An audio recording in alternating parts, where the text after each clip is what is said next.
This episode is sponsored by Big Fish Bail Bonds. Big Fish Bail Bonds is your first choice in bondsmen. We are located 3 blocks away from the Sedgwick County Jail in Wichita, Kansas. We accept all major credit cards and we accept payment plans on big bonds with no collateral in some cases. Find us at bigfishbailbonds.us or give us a call at 316-262-4100. Big Fish Bail Bonds. Big or small, we release them all.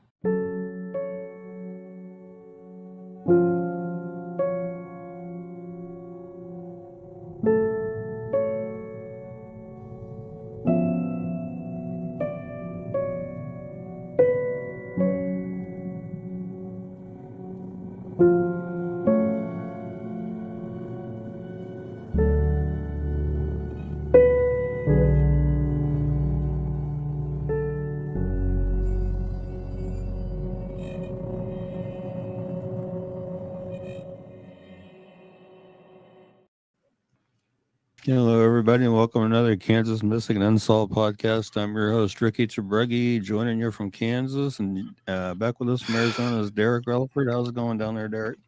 Pretty good, man. I think I spilled some coffee on my desk. That might be a problem. Uh-oh. Crisis averted. I'm getting it cleaned up.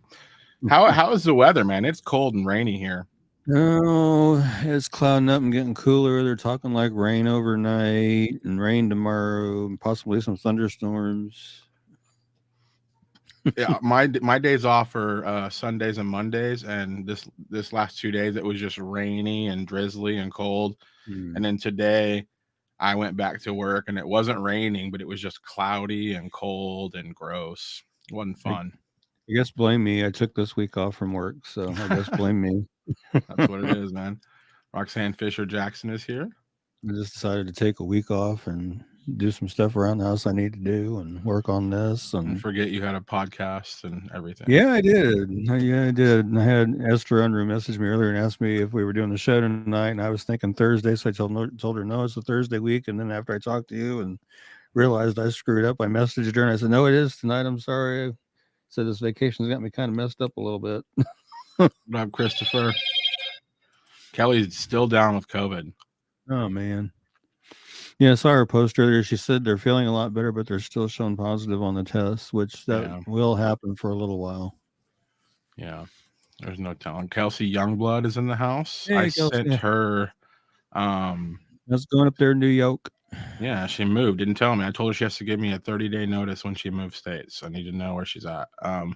She in New York. She asked for the Alexander. The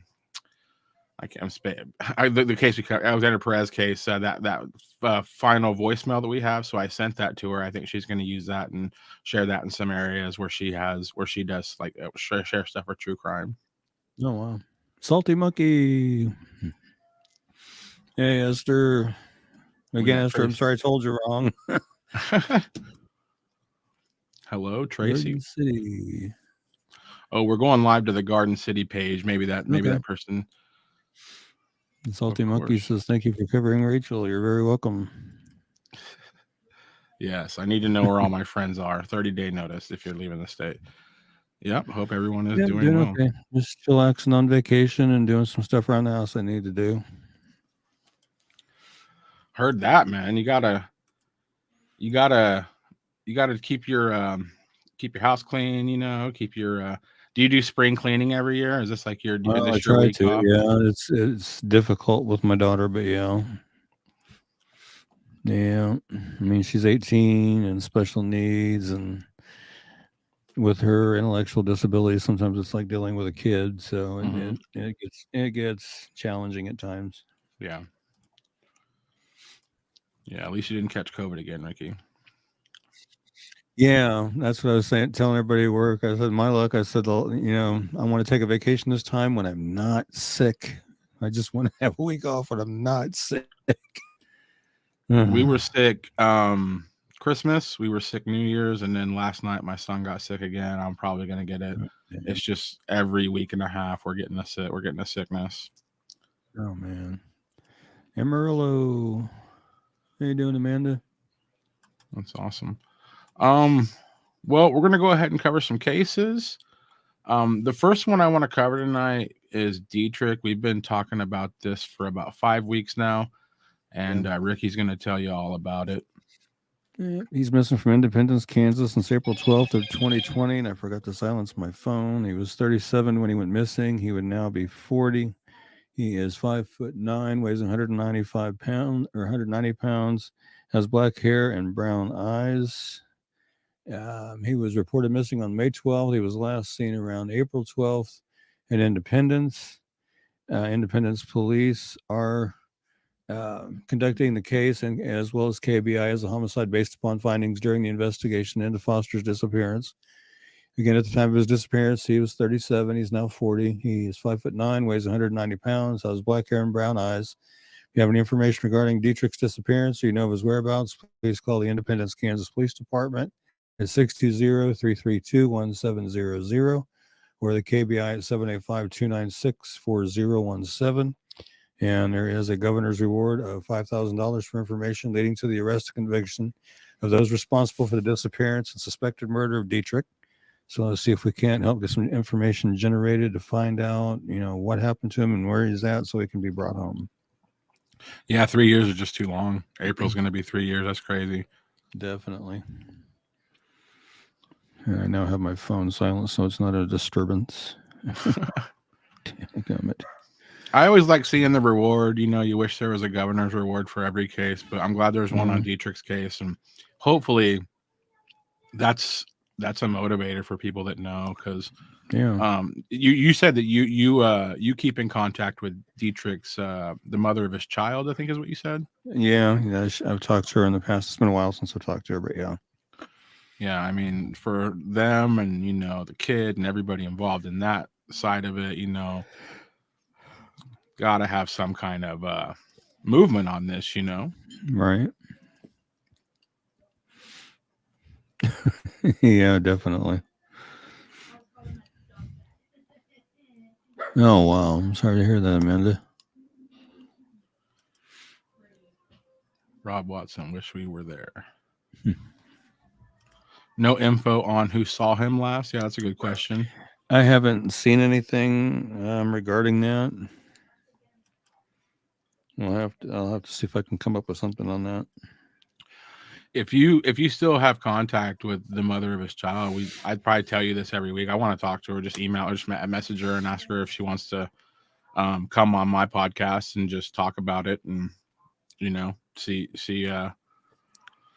if we can learn more than what the flyer says. Because I just feel like there's got to be more to the story. But again, we write on the flyers what we're told to put on the flyers. But maybe the mother of his child might know a little more about it. Let's talk about this case. Anderson County, Kansas, John Doe. Yep, this is one I did today. Somebody actually messaged it to me, and I had done a flyer a long time ago, but it doesn't look anything like this, so I decided to redo it. This was April 18th, 1973 in Garnett, Kansas in Anderson County. Landowner discovered the victim's decomposed remains in a small stream in a wooded area 180 feet from 1550 Road, 3 miles southeast of Garnett in rural Anderson County. The decedent's death was ruled a homicide, but it's unknown if he was killed where he was found or if he had been dumped there. Authorities believe the victim may have been a hitchhiker. The victim was an adult male believed to be between the ages of 17 to 20. He was 5'8" to 5'10" and weighed between 140 and 150 pounds. He had brown wavy hair that was about 5 inches long, and his eye color is unknown due to decomposition. He was found wearing blue jeans with a stop sign patch symbol on the back left pocket and a black leather belt with large buffalo nickel belt buckle. Waist-length brown corduroy jacket with a zipper closure size small, sturdy wear brand.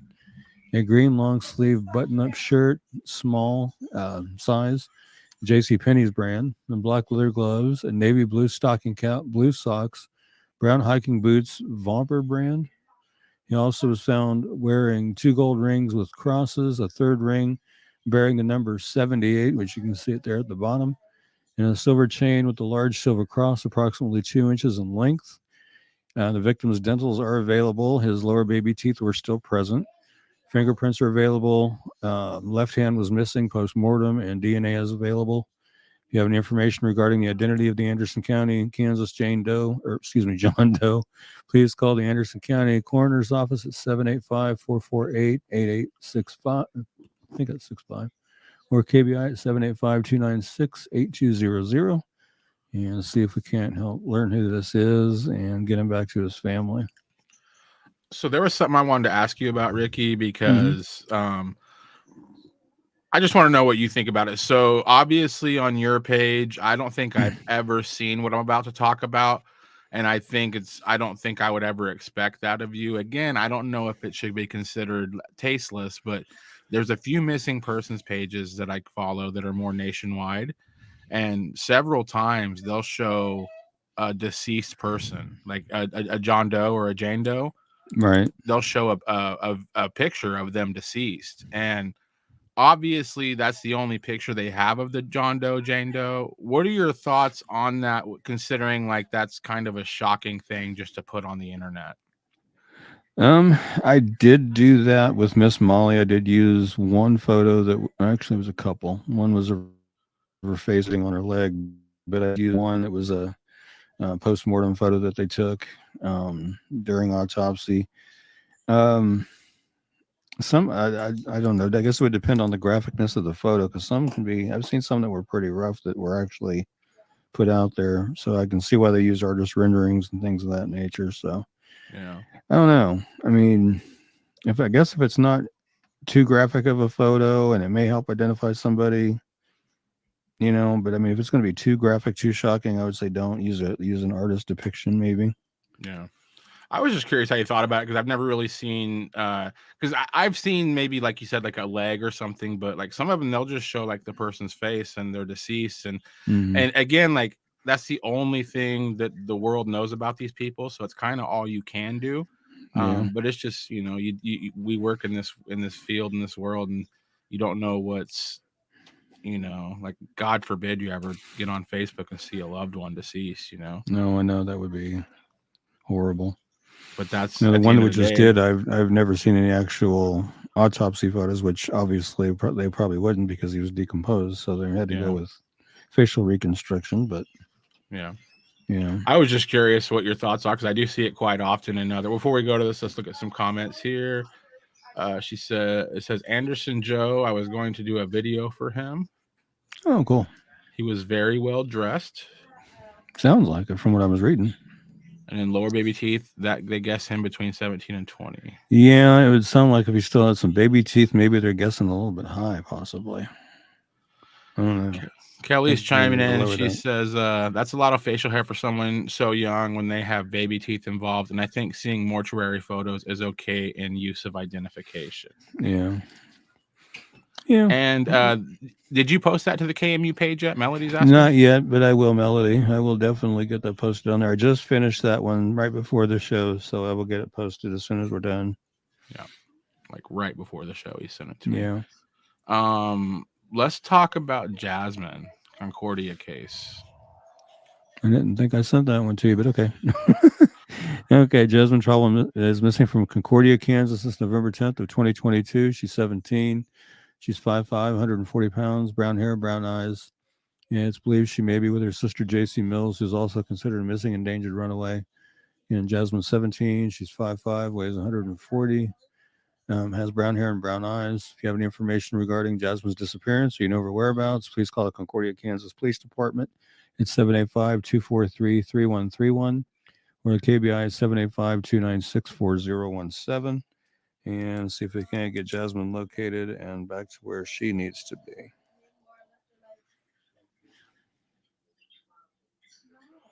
I think that was a leftover from last week, but that's okay. We can cover her again. Hey, Emily, Zephyr and Derek, you're muted. Missing from Arkansas City, Kansas since November 6th of 2022. She's 16. She's 5'9" to 5'10", weighs 100 pounds, has brown hair with red in it. Blue eyes. She was last seen in the 300 block of North 8th Street, or is that North 6th Street in New York City? Sorry. It's believed she may be in the Wichita or Topeka, Kansas area. And it's believed she may be with Astasia Jackson, who's also missing. Again, Emily's 16. She's 5'9" to 5'10", weighs 100 pounds, brown hair with red in it and blue eyes. If you have any information regarding Emily's disappearance, you know her whereabouts, please call the York City, Kansas Police Department at 620-441-4847 or the KBI at 785-296-4017 and see if we can't get Emily located. And you said she might be with Astasia? Yeah. Astasia Jackson, missing from Arkansas City, Kansas. I know that the state's called Arkansas, but in Kansas, we call the city Arkansas City. Okay. And she's been missing since November 6th of 2022. She's 17. She's 5'3", 110 pounds, black hair and brown eyes. She was also last seen in the 300 block of North 6th in Ark City. It's believed that she may be in the Wichita area and that she may be with Emily Zephyr-John. And she's 17 years old. She is 5'3", weighs 110 pounds, black hair and brown eyes. If you have any information regarding Anastasia's disappearance or you know her whereabouts, please call the Ark City, Kansas Police Department at 60441-4547 or the KBI at 785-296-4017 and see if we can't get Astasia and Emily both located and back to where they need to be. I always thought that was confusing too, Arkansas and then Arkansas. Yeah. I don't know why the difference, but yeah, they call it Arkansas City. So, for a girl named Piper. I'd have to look. I don't think I do, but I might know who you're talking about. I can't think of her first name, but I think I know who you're talking about. And we did cover this one last week, didn't we? Yeah, I think you were pulling some leftovers from last week. Huh. Because I didn't send that one. You didn't send this one. Okay. No. This is Alicia Tonsavan. Is she still missing? As far as I know, last I looked. Okay. Missing from Garden City, Kansas since January 10th, 2023. She's 17. She is 5'3", weighs 100 pounds, has black hair and brown eyes. She was reported as a runaway after leaving the Southwest Regional Juvenile Detention Center without permission. She was last seen wearing the black hoodie with the white character lettering as seen in the photograph there. If you have any information regarding Alicia's disappearance, or you know her whereabouts, please call the Garden City, Kansas Police Department at 620-276-1300 or the KBI at 785-296-4017 and see if we can't get her located and back to where she needs to be.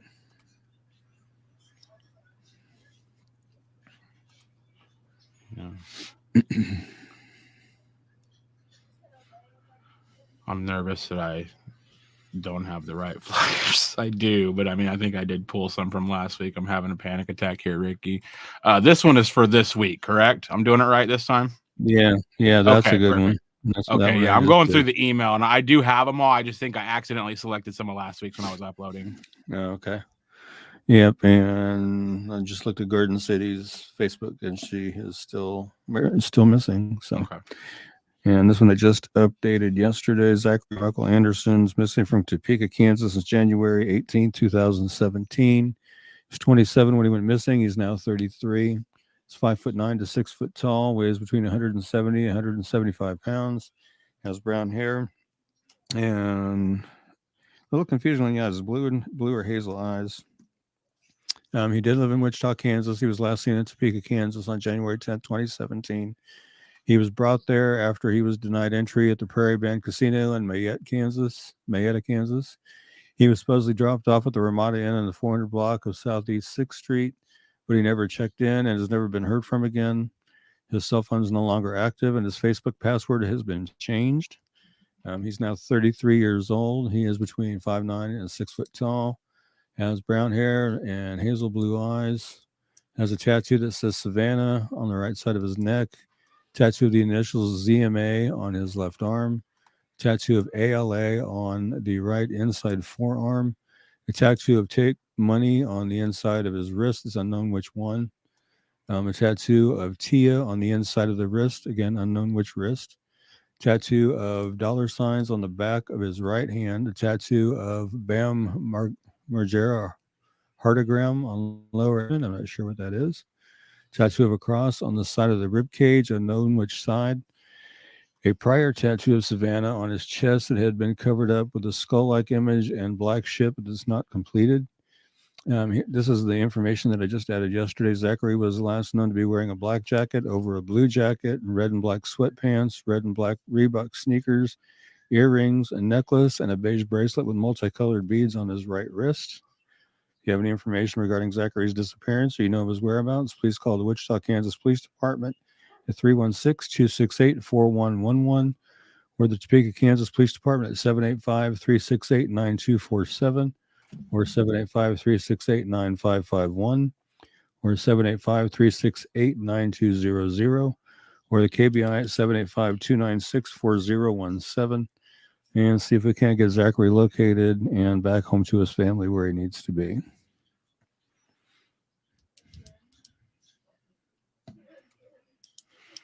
Kelsey says Selena. Yeah. Some people call it Selena, some call it Selena. You're right, Kelsey. Dawn did something, maybe donated stars or something. It just when people donate stars, it usually does that.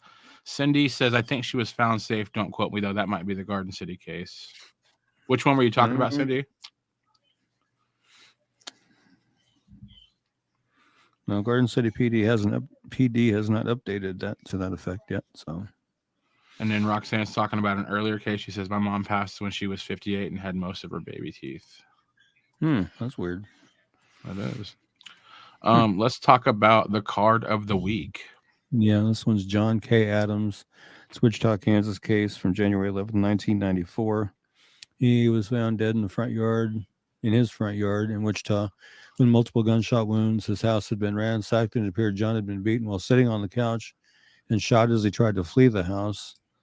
If you have any information regarding John's death, please call the Wichita, Kansas Police Department at 316-268-4181 or 316-268-4111 or the Crime Stoppers at 316-267-2111 or KBI at 1-800-572-7463 and see if we can get some information going on as to who may be responsible for John's death and get some justice for him and his family.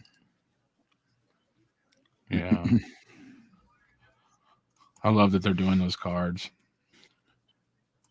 Yeah.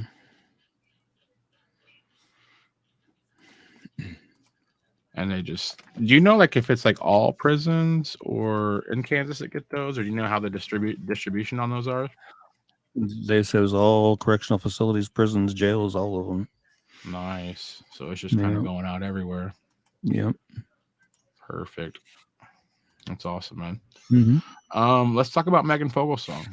Alrighty. Megan Renee Fogelsong. She's missing from Alden, Kansas since December 2015. She was 21 when she missing. She's now 28.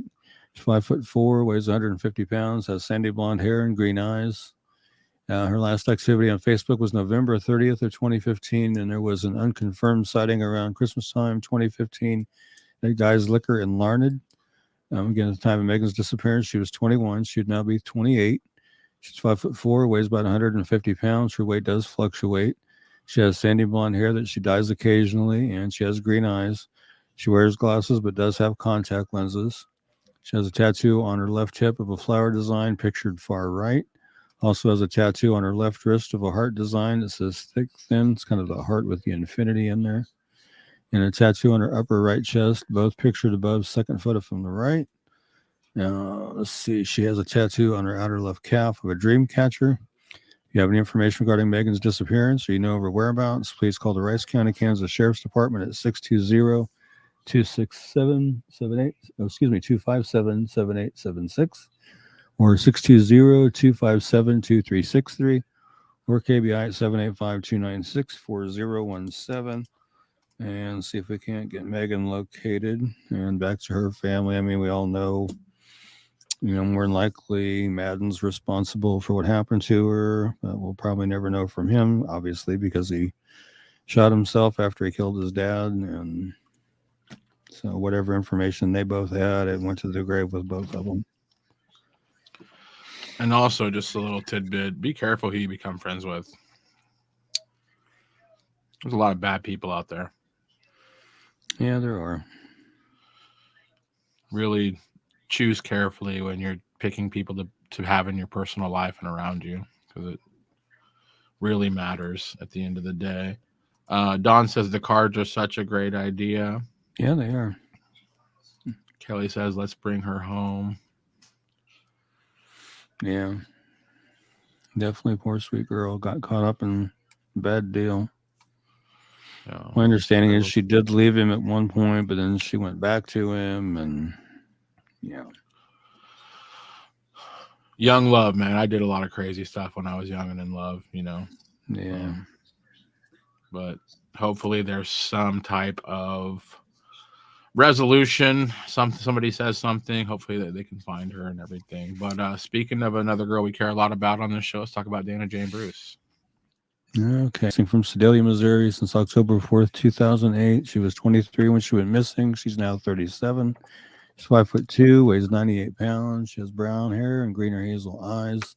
She was last seen at her babysitter's home in Sedalia. She left the children there earlier that day so she could go out for the evening. She returned at midnight and gave the babysitter more money and asked her to watch the children for the remainder of the night. She was seen at Malone's Bar on Main Street with a young man driving a late model red Ford F-150. Earlier on the night of her disappearance, she left with the man at about 11:30 p.m. Police have identified the man she was with that night. He traveled to Atlanta, Georgia after her disappearance, and police questioned him about Dana after he was arrested there on unrelated charges of marijuana possession and driving on a suspended license. Authorities have not named him publicly, but they are calling him a person of interest in her case. He told his questioners that he and Dana parted ways after they left the bar, and he never saw her after that. She left all her belongings behind, including her hairbrush and toothbrush, and she does not have credit cards, debit cards, checking account, cell phone, or a car. Again, at the time of her disappearance, she was 23. She would now be 37. She's 5'2" and weighs 98 pounds. She has brown hair that was colored brown at the roots, black at the ends with red highlights. She has green or hazel eyes. She was last known to be wearing a black shirt with the word Rebel and silver lettering on the front and blue jeans. Dana has a tattoo of a teddy bear with wings and the name Dylan on her upper left arm. She is blind in her left eye. She has a 2-inch scar along her lower spine and a staple scar on her right shoulder. Her ears are pierced one time each. If you have any information regarding Dana's disappearance or you know of her whereabouts, please call the Sedalia, Missouri Police Department at 660-827-7823 or 660-826-8100. We're in Missouri State Highway Patrol at 573-526-6178 or toll free at 866-362-6422 and see if we can't get Dana located and back home where she needs to be. I know her family's looking high and low for her, want her back home. So, if something has happened to her, they can at least lay her to rest properly. Because I know her, Ellen, you're very welcome for sharing it every week. That's Dana's aunt, and she's also kind of updated us on Dana's kids. So let's see if we can get her located and back home where she needs to be. So while you were reading the flyer, I remembered last week Ellen had said that the guy was cleared, that he was no longer a person of interest. So while you were reading the flyer, I was like, I wonder if we need to redo this flyer. But she just posted this comment, which makes me think we should probably call and just see what the actual official, because it looks like there's the guy in the red truck is not the guy she left. I don't know. It seems like maybe there's a little miscommunication going on. That's interesting. The guy in the red truck they're talking about is not the same guy she left with when the bar closed. Huh. Interesting. Yeah. Well, you're good friends with Alan. Maybe you guys should compare stories. Just I don't know. Just because it seems like because when she said that the guy wasn't a person of interest, now that because the guy that described in the flyer, if I was a cop, I'd look at him. But again, Yeah. Oh, okay. She says they don't want people to know the truth. Okay. Oh, okay. And Kelly says there's a good YouTube video about her. No, there is. You have a link to it, Kelly? I wouldn't mind seeing it. Yeah. Kelsey says toxic relationships are scary. Yep, they can be. And then here's another case that I hold near and dear. Stargale Boomer. I think it's a travesty that it seems like so many people know her fate and don't share that with anybody. Right. And then apparently they had who they felt was responsible in court, but dropped the charges because I think it was like over a dozen witnesses would not testify. Yeah. I don't get it. It's crazy. let's talk about this case, Caden Yeah. Conley. Yeah, we've covered him in the past, and he had been located, and well, here we are again. Caden Conley missing from Olathe, Kansas since January 15th of this year. He's 17. He is 5'10" tall, weighs between 90 and 100 pounds, has brown hair and blue eyes. It's believed he may be in the Pittsburgh or Ware, Kansas area, or possibly in the Joplin, Missouri area. And he's 17. He's 5'10", weighs between 90 and 100 pounds, has brown hair and blue eyes. If you have any information regarding Caden's disappearance, you know of his whereabouts, please call the Olathe, Kansas Police Department, 913-782-0720, or KBI at 785-296-4017. And you can see there's a picture down at the bottom there with the tattoos on his left hand and left arm. And so some good identifiers there. So if you know where he's at or if you've seen him, I was told it's believed he may be with two other males. So, but they're not considered missing, as one's 18. I'm not sure on the other one exactly, but yeah. See if we can't get him located and back to where he needs to be. Yeah, people worried about him. Yeah. I guess she was talking about Megan. Oh, well, Megan. Okay. Video. No problem. No problem. I'll watch that one too. Let's talk about Jonas Summers. Yeah, I updated his today because somebody had brought him up last week's show. So I wanted to get him on this week's show. But he is missing from Tulsa, Oklahoma. Since July 23rd of 2019. He was 32 when he went missing. He's now 35. 6'1", weighs 264 pounds, black hair and brown eyes. He has no known vehicle and no active cell phone. Again, and he is Native American, and he does have several tattoos. Some can be seen in the pictures there. And if you have any information regarding Jonas's disappearance, or you know his whereabouts, call the Tulsa, Oklahoma Police Department at 918-598-9222 and see if we can help get Jonas located and back to where he needs to be. It's a big dude. Yeah, 6'1", 264. That's a pretty stout guy.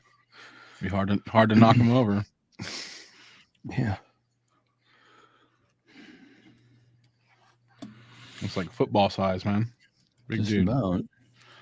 This is the name of tonight's show, tonight's episode, and we are going out to the Garden City page. 28 years ago yesterday, she went missing. Ricky's going to tell you all about her. Yeah, Rachel Geraldine Pratt, missing from Garden City, Kansas since January 16th of 1995. She was 15 when she went missing. She would now be 43. 5'7", 25 pounds, brown hair and brown eyes. She was last seen watching a movie inside her family's residence in Garden City at approximately 1 o'clock in the morning on January 16th, 1995. She disappeared under suspicious circumstances and has never been heard from again. Rachel left all of her clothing and personal belongings at her home except for her coat. 5 days after her disappearance, some girls claimed to have seen her talking on a payphone with her 18-year-old boyfriend. They say she left the phone with her boyfriend after asking the girls for a ride and went into Dylan's grocery store. The sighting has not been confirmed, and the boyfriend denies having been with her after she vanished. Rachel was supposed to be a witness against her boyfriend, who was being prosecuted for unlawful sexual relations with her. Because Rachel disappeared before she could testify, the charges were dropped. They started dating when Rachel was a 14-year-old high school freshman and her boyfriend was a senior. He was her first boyfriend. Rachel's mother found out she was pregnant after Rachel was arrested for attempting to shoplift a home pregnancy test from Walmart. She gave her statement to the police at that time. There's no evidence to indicate that Rachel has given birth. There's also no record of her ever receiving a driver's license, a copy of her birth certificate, or a social security card. She may have remained in the Garden City area after her disappearance. There have been no sightings of her in many years, but authorities remain hopeful that she's still alive. Rachel has 7 siblings. Her mother still lives at the same address and has kept the same phone number. If you have any information regarding Rachel's disappearance or you know her whereabouts, please call the Garden City, Kansas Police Department at 620-276-1300 or KBI at 785-296-4017 and see if we can help get Rachel located and back home where she needs to be. Micah says, so many missing. It's so sad. Thank you for doing what you guys do. Yeah, there are, and you're very welcome. There's a lot missing, and more going missing. Seems like every day. Kelsey says, the boyfriend. I'll just say, Kelsey, direct message me because I know a lot. If you just want to talk theories, I'll never say any of them on the air, but I'm from Garden City and there's a lot of theories about Rachel's case. Again, I won't say them on the air, but trust me, the flyer, the boyfriend, I talked to a cop about this case. It was a retired cop in Garden City because there's so many theories about it. It's like there's like so many wild theories about what happened to Rachel, and I asked the cop, if he'd heard all of them, and he said that the cops had heard every single rumor, every single theory, and they said they have investigated every single one of them. And he said there's not a cop on the force in Garden City that doesn't want to find out where she is. So I just kind of let you know like how many rumors and theories there are about where Rachel is, but the cops have heard them all, and they're still looking for facts, and they're still looking for Rachel. Wow.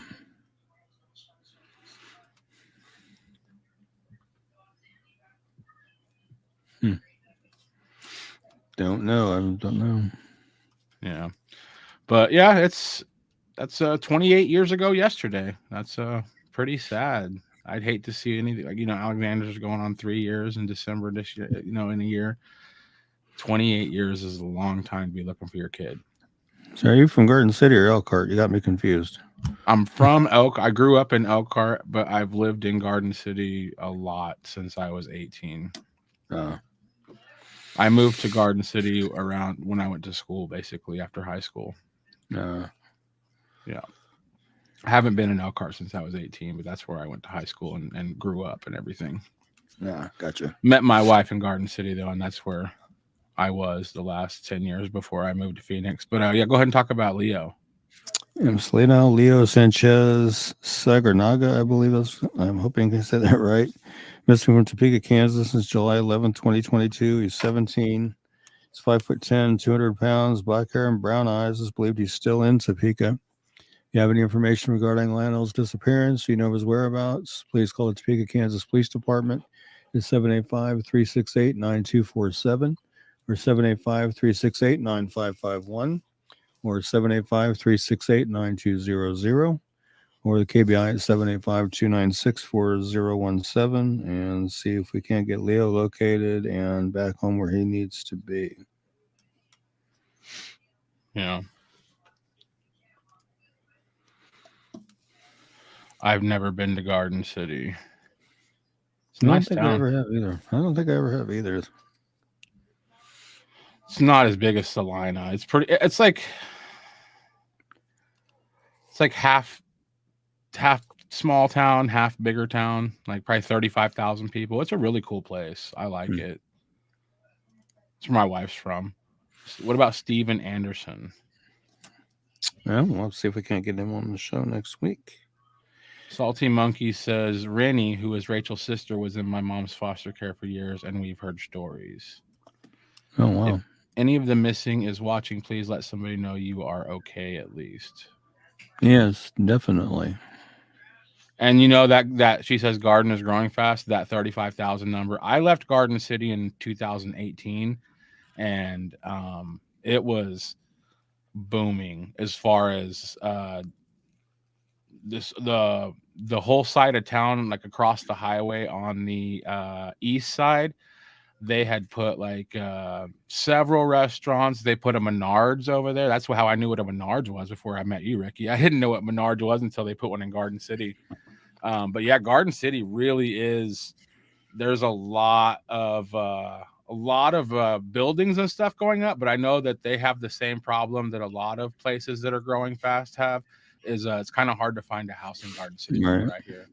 I didn't know what a Menards was until they opened it, because I went in there on their grand opening when they opened here, because they had like Brett Sayregan from the Royals, Christian Okoye from the Chiefs, Paul Menard, the race car driver, signing autographs and stuff. Of course, I'm not one to pass up free autographs, so I went to those. It was pretty cool. I'll be honest, man. My first like experience at a Menards, I was pretty impressed, man. They had Yeah. a little bit of everything. Yeah. And I started working there 2 weeks after we closed the Sears store down and cleaned it out here in Salina. And I've been at Menards now almost 6 years. Yeah. So, That's probably about around the same time they brought that one in Garden City. I don't know that I'll tie my record of 22 years at Sears, but I'm going to sure try. Love Well, I it, got man. 16 years to go. That'd make me what? About 72. 72. We'll still be Yep. doing this show. Hey, Crystal, how you doing? I'll be 40 by then. I'm just kidding. I'll be 40 in a month, February 7th, and I'm like less than a month. I'll be 40. Whoa. Good evening. Hey, Hopefully the Misty, how people you are doing? I bouncing. need to message you and see how you've been up, what you've been up to. I haven't talked to you in a long time. I need to get a hold of you. In Kansas, it was Sears. Garden City had a Sears um, that used to be a Walmart. And when I was a kid, real little, probably like eight, I don't know. I'm not gonna guess, maybe like 10, 11. We were visiting Garden City. We were visiting Holcomb, which is 7 miles from Garden City, and we were at Garden City at that Walmart, which became the Sears. And a tornado hit, and we had to um, they had to put us in I thought we thought it was funny because we were little kids, but they put us in the women's underwear department because I guess that was the safest part of the building. And me and my brothers are just giggling, and my parents are like, "We might die." We're like, "But there's bras everywhere. This is so funny." Crystal says, "I will be 40 on the 28th of this month." Well, I And will she's be asking if you 56 remember. on the 1st of April. So, 56. Hypermart. Vaguely, I do. And we had both Kmart and Sears, but before we had Kmart, we had the predecessor of Kmart, which was Kresge's, and it was in the old Sears Center downtown before the Sears moved out to the mall. Used to go in there and shop a lot at Kresge's when I was like little, like grade school, stuff like that. And then eventually Kmart opened, Kresge's closed, and stuff like that. Yeah, the old Sears. I think I remember that, a dialysis center there. Oh wow. Kelly will be 32. Double T in the building, 42 Yeah. minutes early. Yeah. Yeah, Kelsey, it was me and my brothers we were blushing. We were blushing. Let's talk about Bonita. Okay, Benita Wallace. She goes by Jaden. She's missing from Kansas City, Kansas, October 11th, 2022. She's 15, 5'5", weighs 130 pounds. Her hair is brown, but it's dyed black and red, and she has brown eyes. It's believed she may still be in the Kansas City, Wyandotte County area. And she's 15, 5 foot tall, or 5'5", weighs 130 pounds, has brown hair that was last known to be dyed black and red. The red is faded, and the underside of her hair is shaved, and she has brown eyes. She has a small tattoo of two black triangles on her upper right arm and a birthmark on the back of her right leg. She was last seen wearing a pink and blue hoodie and blue jeans. If you have any information regarding Benita's disappearance or you know her whereabouts, please call the Kansas City, Kansas Police Department at 913-596-3000 or the KBI at 785-296-4017. And remember, she does go by Jaden as opposed to Benita. So, Okay. if you guys know anything about where she's at or where she might be, let somebody know so we can get her found and back to where she needs to be.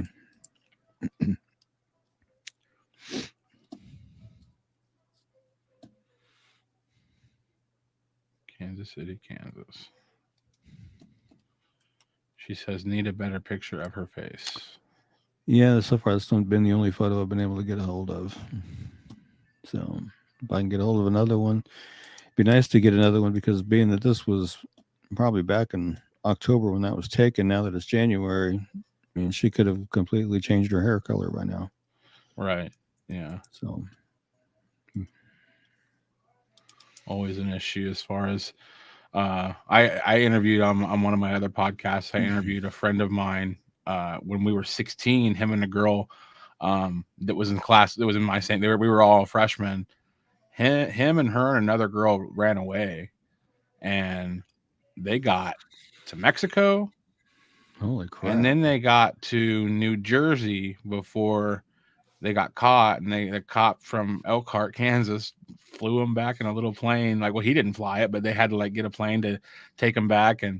But he told the story about how he ran away and everything. And it was a story filled with fear. Let me just tell you that it wasn't a fun story. He's like, oh, we were scared. He's like, it was scary. So, no, I bet. Yeah, it's a pretty wild listen, but I don't have it in me. I never had it in me to run away. I wouldn't even do it now. I'm 40.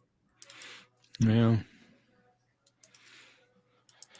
Let's talk about Kenny Wrightcheck. Yeah, missed from here in Salina. Since November 4th of 2019, he was 69 when he went missing. He's now 72. He's 5'9", weighs 175 pounds. He has gray hair and blue eyes. He does use the last name Brown instead of his given name of Wrightcheck. He does suffer from diminished mental health capabilities and is on disability. He has not tried to access his funds since he was last seen, and he may have family up in the northwest part of the state, possibly around Colby. He was last seen at the Gospel Mission in Salina. He left there and has not been seen or heard from since. The information I got was that he was taken there after he was evicted from his apartment over by the police department, and he started having issues with the resident there at the mission, and that's why he chose to leave. That's what I was told. He does not have a phone, vehicle, or ID with him. He just mainly rode a bicycle around town picking up scrap metal to sell at Salina Iron and Metal, which is now all metal recycling. My understanding was he did that for extra pocket money because the payees were not real good about making sure he had pocket money when he was out and about. But if you have any information regarding Kenny's disappearance, you know his whereabouts, please call the Salina, Kansas Police Department at 785-826-7210 or Crime Stoppers at 825-8477 or text SA Tips to Crimes, which is 274-637, or visit www.pd.salina.org and follow the Crime Stoppers link to submit your tip that way. Or you can call a KBI at 785-296-4017. Let's see if we can get Kenny found and back home and where he needs to be. I mean, it's getting to be way too long. Way too long. Yeah. I had my wife, because I asked her about because my wife handles, with the payee stuff, and she said that you should be able just to call the police department and ask if the payments are still being made, if they're still in service, like if they're still being, so like she's kind of looking into it a little bit, but I don't know. We'll find out. Yeah, it'd be interesting to know. Because she looked up that but yeah, you said that one of his payees passed away, you said? So yeah, I was told it was a husband and wife that were his payees, and one of the two passed away is what I was told. Okay. Yeah, I'm just curious, Shot in the dark. Eli Hopkins Mitchell. Yeah, missing from Topeka, Kansas since March 16th of 2022. Coming up on a year pretty soon. 17 years old. He's 6'1", 220 pounds, has blonde or strawberry hair and blue eyes. He doesn't use the last name Mitchell. He just goes by Eli Hopkins. It's believed he might still be in Topeka or Wichita. And he's 17 years old. He's 6'1", weighs 220 pounds, has blonde or strawberry hair that he has grown out longer, or since March, he may have cut it short again. I don't know. And blue eyes. If you have any information regarding Eli's disappearance or you know of his whereabouts, please call the Topeka, Kansas Police Department at 785-368-9247 or 785-368-9200 or KBI at 785-296-4017 and see if we can't help get him located and back to where he needs to be.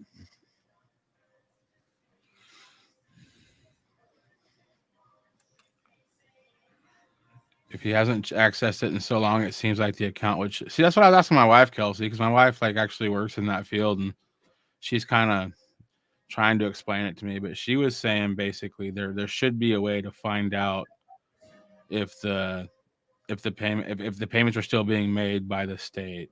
Like they should be at least be able to find out if that's happening. Yeah. And then Roxanne, some good news for you. She says cake.com has a different picture Oh, really? So We'll have to Jaden. check it out. Yeah, and then Kelsey said what you said, a year for Eli almost.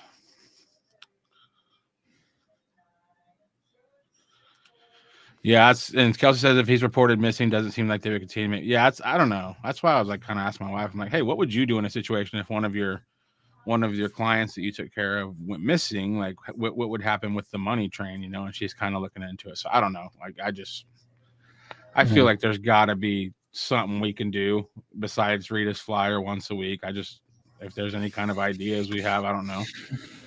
Julian Fields, 14 years old.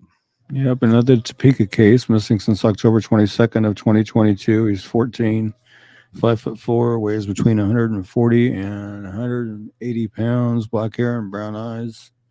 If you have any information regarding Julian's disappearance, you know his whereabouts, please call the Topeka, Kansas Police Department. It's 785-368-9247 or 785-368-9551 or 785-368-9200. Or the KBI at 785-296-4017 and see if we can't figure out where he's at and where, getting back to where he needs to be. Youngster, 14 is awful young to be by yourself in Topeka. Yeah. Wow. Well, I hope hopefully he is somewhere safe and warm. I don't, like I said, it's gotten pretty nasty this winter so far, and just too young to be out there by himself.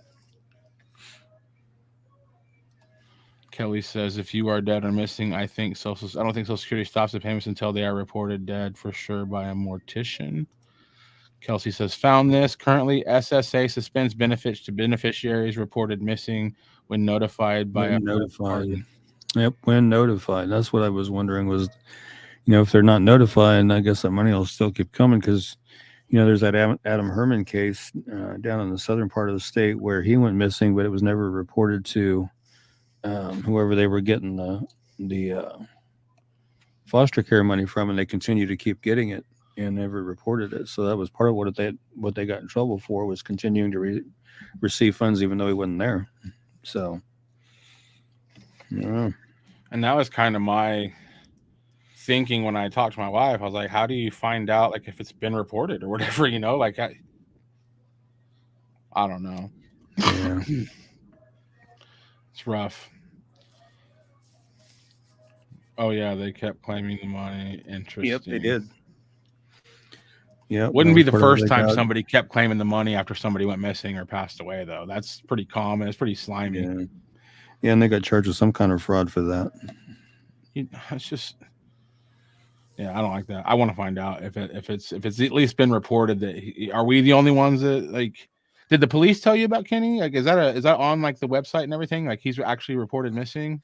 I first saw it on KSL's news website. Is when I first saw it. Okay, so like, okay.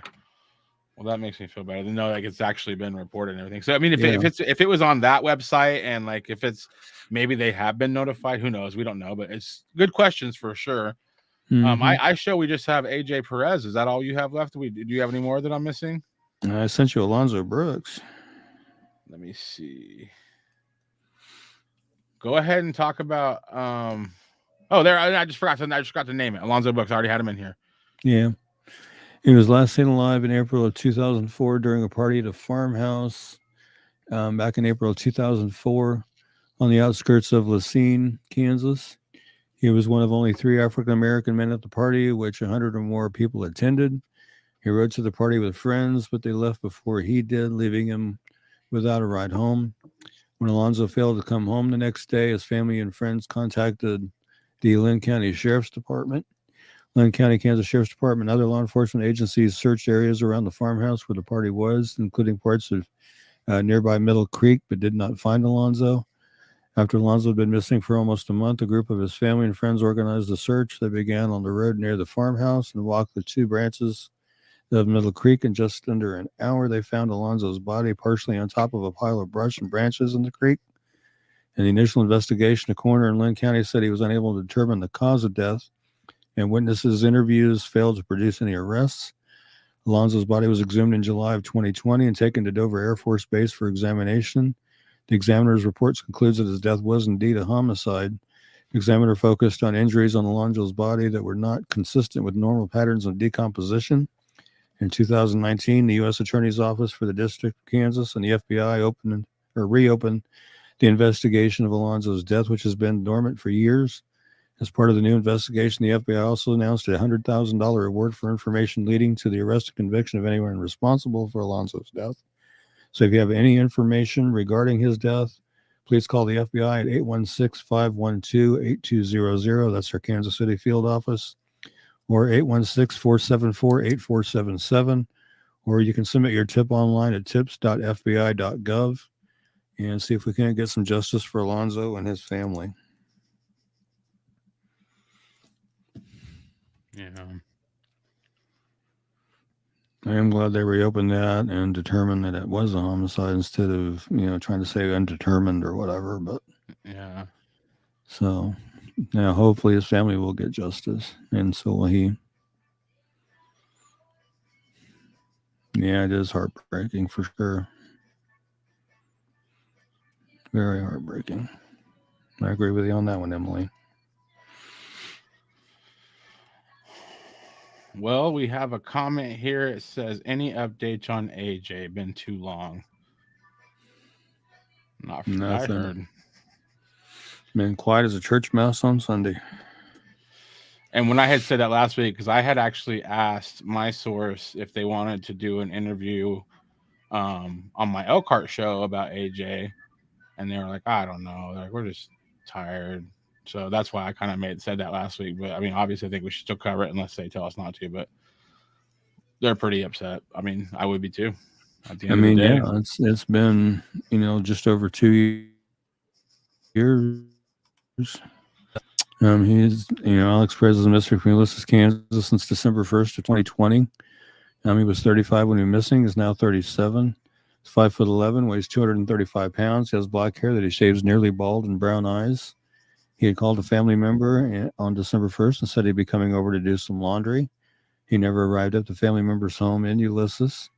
He hasn't been heard from or seen by family or friends since then, and he had been staying with family and friends prior to his disappearance. It's believed that he may still be in the local Ulysses area, or he may be in the Garden City or surrounding areas. And at the time of his disappearance, he was 35. He'd now be 37. He's 5'11", weighs 235 pounds, has black hair that he shaves nearly bald and brown eyes. He has a tattoo of a bumblebee on his face underneath his left eye. He has Perez tattooed on one of his arms, and he has a tattoo of a cross on a chain across his chest. If you have any information regarding Alexander's disappearance, his whereabouts, please call the Grant County, Kansas Sheriff's Office at 620-356-3500, or the Ulysses, Kansas Police Department at 620-356-4600, or the KBI at 785-296-4017, and see if we can't get Alex located and back home to his family. Give them some closure and some peace of mind, knowing that he's been found and brought home.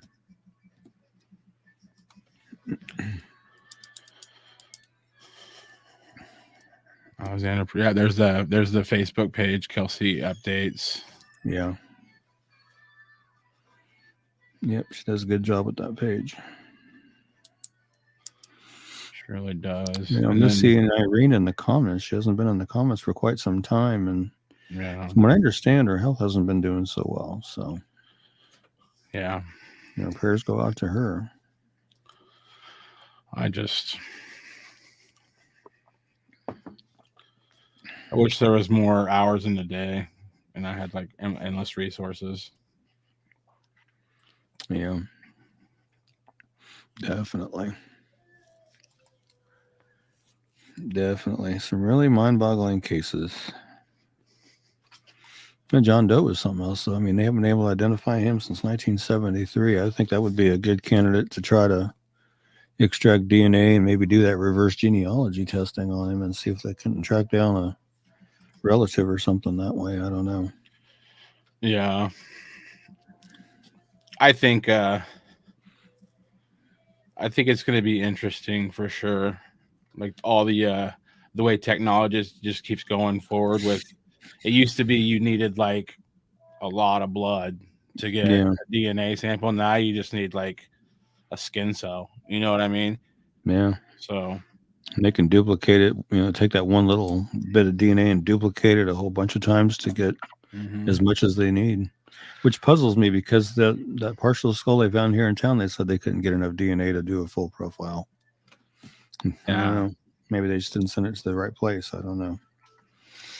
Yeah. I hope they keep trying because I'd like to find out who that partial skull belonged to. Yeah. Mariska Hargitay. She's from the. She's from that show, Law and Order, I think, Special Law and Victims Order Unit. SVU. Yeah, Law and Order SVU. But I love she that has show. a. I'm trying. Somebody in the comments will probably know what it is, but she is a part of some organization where basically they're saying, and it has a clever name. I can't think of it. I was just trying to Google it, but basically saying like test all of these rape kits. Like, and the reason they're not being tested is because there's no money, and but like Mariska Hargitay is a part of this group where they're basically saying like, hey, let's clear this inventory. Let's go through all these rape kits and test them. Like, start now. Like, go one at a time and start testing them. But yeah, people fail to realize that, just because all these amazing technological advances happen, you still need manpower. You still need funding to pay for it and everything. So there's a lot of evidence that hasn't been tested, and there's a lot to it, and I think that's the problem with a lot of these shows that you watch on TV. They find a body and then they go into their office and they start just saying things, and then the girl with glasses gets on her computer and it doesn't work that fast. No. You don't solve cases in 60 minutes. No. Nope, you don't. And a lot of people, you're right. A lot of people get the notion in their head after watching shows like that. Well, if they can do it on this show in that quick a time, why can't police do it? Because it just doesn't work that way sometimes. Sometimes it does take days, weeks, months, years. And I've even seen law enforcement agencies remind people that this isn't a TV show. This is real life. It takes time. I just saw a case last night. I was watching YouTube. This woman, she was a police officer. And I guess in the 80s, she killed her husband's girlfriend or something. But they didn't get her incarcerated until like 2016. Jeez. Like that takes a long. And the thing is, too, is it's kind of good in a sense that if you're ever accused of like a homicide and you didn't do it, you better be thankful that they have to prove beyond a reasonable doubt that you did it. But on the other side of that coin, I think it's very frustrating to be a law enforcement officer because you have the community and the family that are like, solve it right now, do it fast, move fastly. But if you think about it, say they do have a suspect with all the laws and stuff, you can only try somebody one time, right? So, I mean, they have to do it right. They have one shot to take somebody down for something. And if they don't do it right, they could blow the whole thing. Like I've been watching a lot of like interrogations and stuff, and like I said, you get to watching these like reality these shows that are fake, that are written by people, and the law does not move swiftly. Like they have to be careful with what they're doing. Right. Yep. I like that show, The First 48, too, because it emphasizes that, the most crucial time in a case is the first 48 hours. And that goes for not just homicides, but missing persons, too. Yeah. But I mean, even on that show, they'll even say, hey, into the first 48, they still don't know who did this or that or whatever. And, they try to throw a few little updates in there if they have them. But I mean, yeah, they emphasize that, not every case is solved within like the first 48 hours, So, yeah. But that is the most crucial time to get, gather evidence, do your interviews, do your leg work and stuff like that, to see what you can get in that first 48 hours. Because they say after the first 48, chances of solving get slimmer and slimmer and slimmer. Not impossible, but slimmer. So, yeah. Got some comments here. This is going back to Irene not being here for a while. Kelsey said she thinks she's having a hard time over the holidays. Yeah, I could see that. And then Roxanne brings up last time she was here, she said her health hadn't been great. Yeah. Oh, yeah, it definitely is. Yeah. I'm friends with, what is his name? Ira Briscoe, his mom. And he's been missing for a very long time with another guy that went missing around the same time. And she posts videos all the time, just, begging for answers and asking for prayers. And there's times she's literally crying while she's doing her posts and stuff. So I know it's real. I mean, you can see and feel her pain every post she does. Yeah, real quick, it is Joyful Heart Foundation, and they want to clear the rape kit backlog, which I think is a great thing to do. Yeah. Yeah. Roxanne is saying they should take the partial skull to the FBI, who does the clay facing. I'm just wondering what part of the skull it was, Yeah, see, I don't know. They never said whether it was they never have said. So I don't know. Yeah. Be nice to know. Kelsey says, isn't there some kind of cold case organization that could help raise money to fund these resources, the testing or whatever they need? I'm sure. I'm not sure. I know there was a big thing recently about them trying to cut funding to NamUs, which is the National Missing Persons Database. They were trying to. Oh wow. Well, National Missing and Unidentified Persons Database. Let me rephrase that just a little bit. And there was a big to do about it. I think they passed something to stop them from not funding it, but yeah, for a while there was big to do about that, and I was like, no, they cannot just not fund that. They need to continue to fund that. That's a very important database. Yeah, it is. For missing persons and unidentified. Micah says if you watch Crimes 360 on Roku, they do updates and the core of the first 48 episodes. Oh wow, I didn't know that. Thank you. Terry says after the first 48, the odds of solving a case are cut in half. I don't know if this. Dawn says, do you know if Joe Shalaki lives in Wichita? I'm not sure who that is, to be real honest. But I did not know he lived in Wichita either. So Kelly says, I just wish someone would figure out what's been going on with some of these cold cases, but a lot of people don't want to speak up. Yep. That's true. They don't.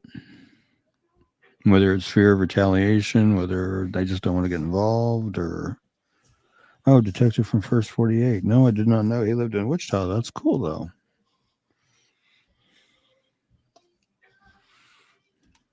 Oh wow. Earlier seasons out of Miami. Okay.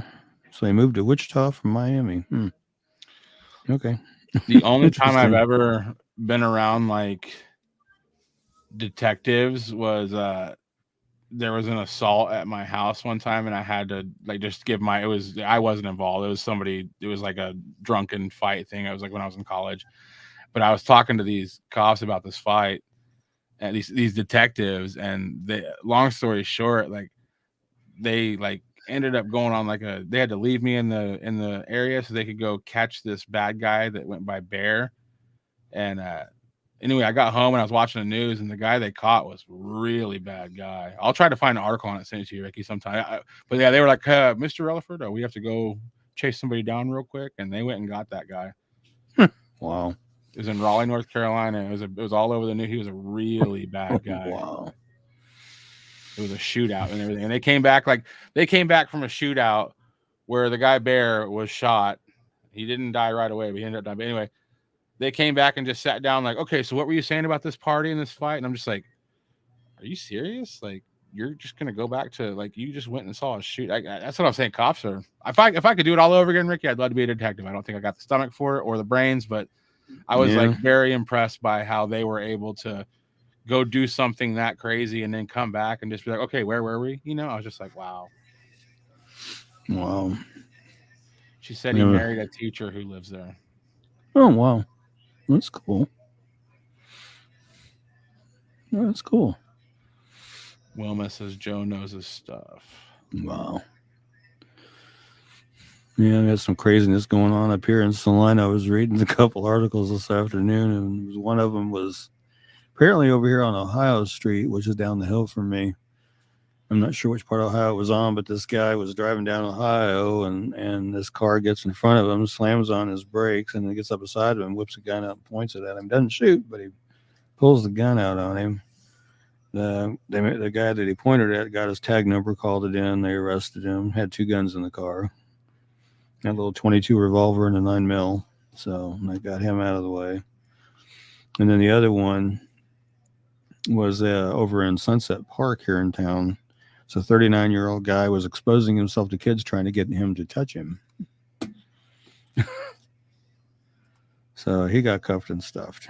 So for lewd and lascivious behavior, public drunkenness, all kinds of good stuff. Battery on an LEO. So yeah, I saw a YouTube video last night. I was watching this guy saying, "There's, I don't know. A lot of people say like that, like, oh, cops get away with it." No, if you go to YouTube and just type like cops interrogating cops, they don't let cops get away. They interrogate them, man. I've seen in the last 2 weeks, I've seen like 3 interrogations where cops lost their job and went to jail from the stuff that they did. You know, they were just like, "Hey, bro, you can't do that. You're a cop." You know, and it's. Nobody gets special treatment. The interrogations I watch on YouTube, like, seems like they're like, "Hey, we know you did it." Hey, real quick, I don't know. You're a wrestling guy. I don't know who he is, but do you know who Jay Briscoe is?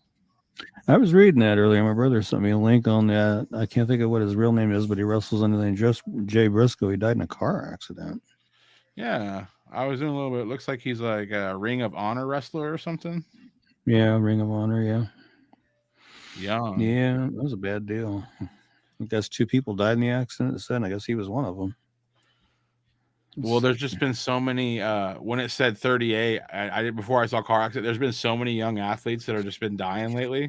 Yeah. And I was like, oh, it was a car accident. But yeah, like there's been a lot of just young people dying, man. Yeah. Definitely. It's crazy. A lot of people are, well, I won't even get started, but a lot of I know where you were going. Yeah, a lot of people are hollering, "Oh, it's the vaccine," and I've seen stuff coming out talking about, toxic substances in the vaccines, but I mean, who do you believe? All I know is I took the vaccine, and I'm a little worried. Yeah. I have not. I'm a little worried, bro. People are dropping like flies. Yeah, I have not. But anywho, definitely a good show tonight, and thank everybody for being here and being with us to cover these cases and share these shows out and make sure they get out to everybody. Hopefully we can bring some folks home, solve some cases. It's what we want to do. That's what our goal is to bring people home and get justice for people. So with that, we just want to say, Heavenly Father, thank you for bringing us together tonight so we can go over these cases and get this information out there. So hopefully the right ears, the right heart, the right people will step up and do the right thing and make the concept. Here's information I know, so we can bring somebody home or bring some justice to somebody. But until we see each other again next Thursday, everybody stay safe, stay healthy. God bless. Amen. And have a good night.